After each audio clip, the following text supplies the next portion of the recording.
Olha, a gente sabe que os impostos no Brasil podem parecer um verdadeiro quebra-cabeça, né? Mas hoje vamos juntos iluminar uma peça que é super importante para a maioria das empresas, a tal da EFD Contribuições. Quem é que nunca se sentiu meio perdido nesse labirinto fiscal? É normal, mas a boa notícia é que para todo labirinto existe um mapa. E hoje o nosso mapa se chama EFD Contribuições. Bora mergulhar nisso e decifrar esse documento de uma vez por todas? Então, esse aqui é o nosso roteiro de hoje, bem direto ao ponto. A gente vai do básico ao essencial, passando pelo que é, quem tem que entregar, como o arquivo é montado e, claro, os pontos mais importantes para não cometer nenhum erro. Vamos começar pelo começo, pelo mais básico, mas que é fundamental. Afinal de contas, o que é essa sigla que a gente tanto ouve por aí no mundo contábil? De um jeito bem simples, a EFD Contribuições é o arquivo digital onde as empresas informam tudo sobre o PIS, PASEP e a COFINS. Pensa nela como se fosse a prestação de contas moderna e centralizada que se faz para a Receita Federal sobre essas movimentações. E ela não surgiu do nada, viu? A EFD Contribuições é uma parte super importante de um projeto bem maior, o SPED. O grande objetivo do SPED é justamente esse: tentar simplificar e digitalizar as obrigações fiscais no Brasil para deixar o processo mais transparente e, vamos torcer, mais fácil para todo mundo.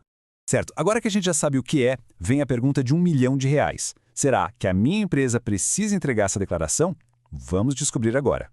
O guia prático da Receita não deixa dúvidas. Basicamente, a grande maioria das empresas que apuram PIS e COFINS está obrigada a entregar. Não importa se o regime é cumulativo ou não cumulativo. Isso vale tanto para o lucro real quanto para o presumido. E olha, a atenção máxima neste último ponto. Mesmo que a empresa não tenha faturado nada no mês, a entrega continua sendo obrigatória, viu?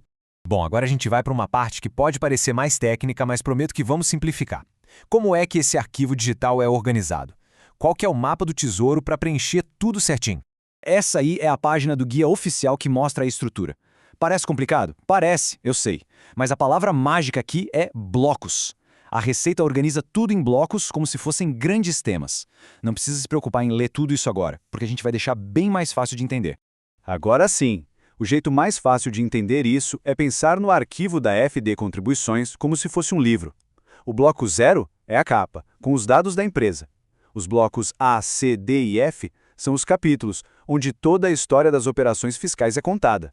O bloco M é tipo o resumo da ópera, a conclusão, onde tudo é apurado. E por fim, o bloco 9 é a contracapa, fechando o livro. Bem mais fácil assim, né? E só para continuar nessa nossa analogia, dentro de cada capítulo, ou seja, de cada bloco, a gente tem os registros. Pensa nos registros como se fossem os parágrafos do nosso livro. Cada um deles detalha uma informação bem específica, como uma nota fiscal ou um tipo de crédito. É ali que a mágica da escrituração acontece. Com a estrutura na cabeça, vão agora para algumas dicas de ouro, alguns pontos de atenção que o próprio Guia Prático da Receita Federal faz questão de deixar bem claro. Presta atenção que isso aqui é importante. E, gente, esse aqui é talvez o ponto mais crucial de todos. O próprio documento oficial avisa. Ele é um manual de como preencher, e não um guia sobre o que a lei diz. Traduzindo, ele te mostra o passo a passo para preencher o arquivo, mas a responsabilidade de interpretar a lei dos impostos continua sendo da empresa e dos seus contadores. E para fechar, alguns lembretes que valem ouro. Primeiro, omitir informações pode dar muita dor de cabeça e gerar multas pesadas. A regra é simples: se a operação aconteceu, ela tem que ser declarada. Isso vale até para aquelas com isenção ou alíquota zero. E claro, no final de tudo, a assinatura digital é obrigatória para garantir que foi a empresa mesma que enviou. Certo. Então, conseguimos navegar pelo labirinto. Agora, só para garantir que o mapa ficou bem claro na nossa mente, vamos recapitular os pontos principais dessa nossa conversa. Então, o que a gente precisa levar daqui? Que a EFD Contribuições é a declaração digital do PIS e da COFINS, e ela faz parte do grande projeto SPED. A estrutura, que parecia um bicho de 7 cabeças, pode ser entendida como um livro, com capítulos e parágrafos. E o mais importante de tudo, ser preciso e não esquecer de nada é a chave para ficar em dia com o fisco e evitar problemas.